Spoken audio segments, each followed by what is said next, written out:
Hi everyone, so this video is going to be a quick overview of the TCA cycle. Now the whole point of the TCA cycle is that we're regenerating citrate, and we do so with acetyl-CoA.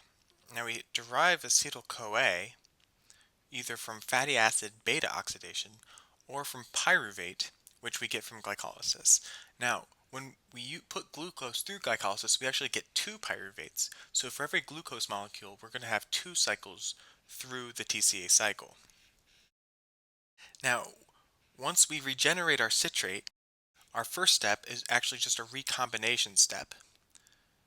So we're just changing the configuration of our molecule. So first we switch it over to cis-aconitate, and then we switch it to isocitrate. And this actually utilizes the same enzyme for both steps. And it's a zero-sum game here, so first you see we're taking out water, and then we're adding it back in. So the only thing we change is the configuration of the molecule. And for these three molecules, they have 6 carbon atoms. But this next step is a decarboxylation, so we end up with 5. And this molecule is known as alpha-ketoglutarate. So light blue is going to signify 5 carbon molecules. And then we have another decarboxylation following this one. And that's going to yield us a 4 carbon molecule known as succinyl-CoA.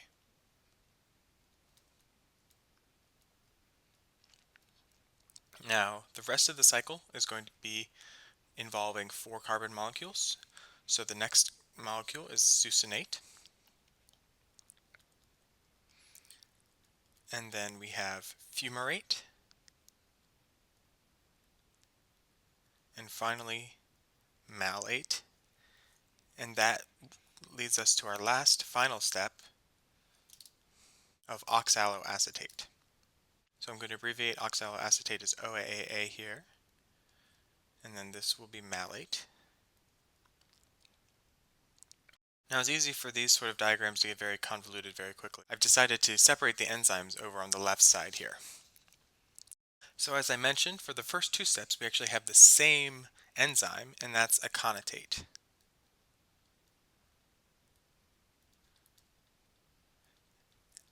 And now, once we've reconfigured our molecule to isocitrate, we can then use isocitrate dehydrogenase to decarboxylate to alpha-ketoglutarate. And I'm just going to abbreviate dehydrogenase as DHASE.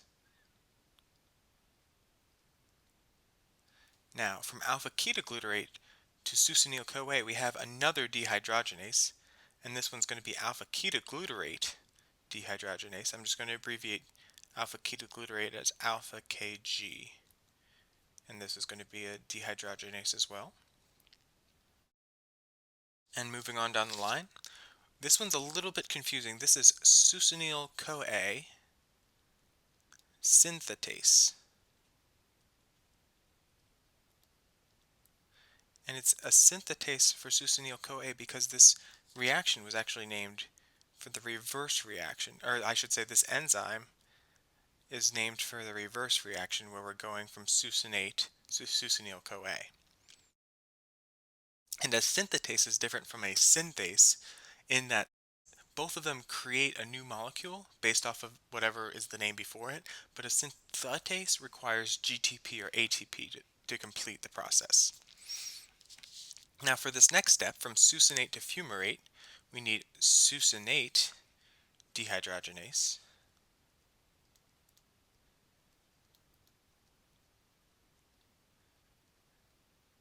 And then we need a fumarase to go from fumarate to malate. To go from malate to oxaloacetate, we need a malate dehydrogenase.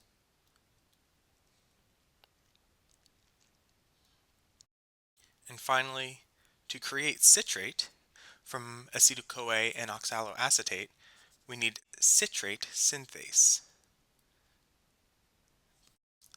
And like I said before, it's a synthase because it does not require ATP in order to function.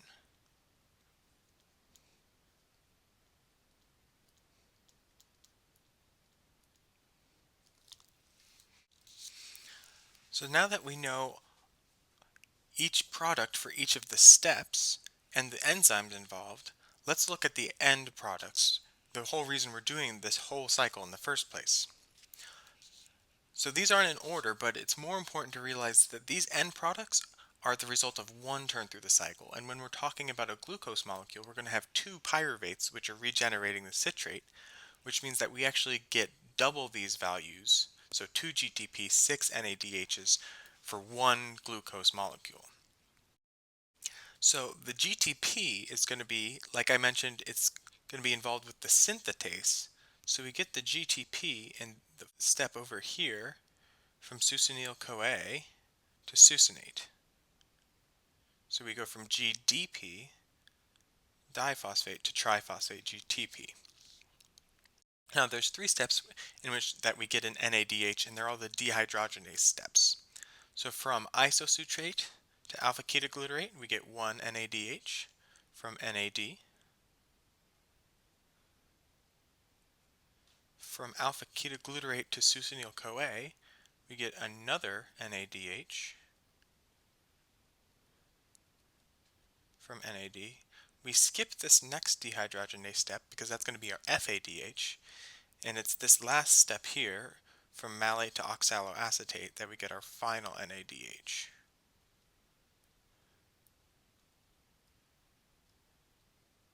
And like I mentioned before, the step from succinate to fumarate, which is also a dehydrogenase step, this is where we get our FADH2. I haven't left myself much room here. Okay, hopefully you can read that.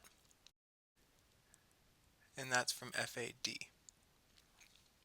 Now, I've already had in these two carbon groups, these two carbon dioxide groups, as end products as well, and this is what we breathe out of our bodies. This is where all of the carbon dioxide comes from when we're engaging in respiration.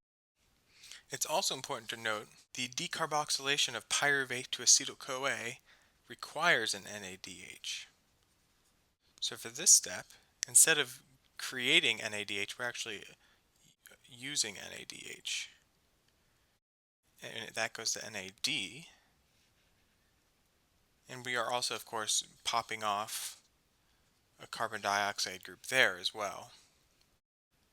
But technically this is not part of the TCA cycle as of yet. It's sort of the precursor to it. So we don't necessarily include them with our end products. It's worth knowing that citrate is, say, 6 carbon molecules as opposed to oxaloacetate, which is 4, but the actual configuration of those carbon atoms you don't need to know. So hopefully this helps you in figuring out the TCA cycle.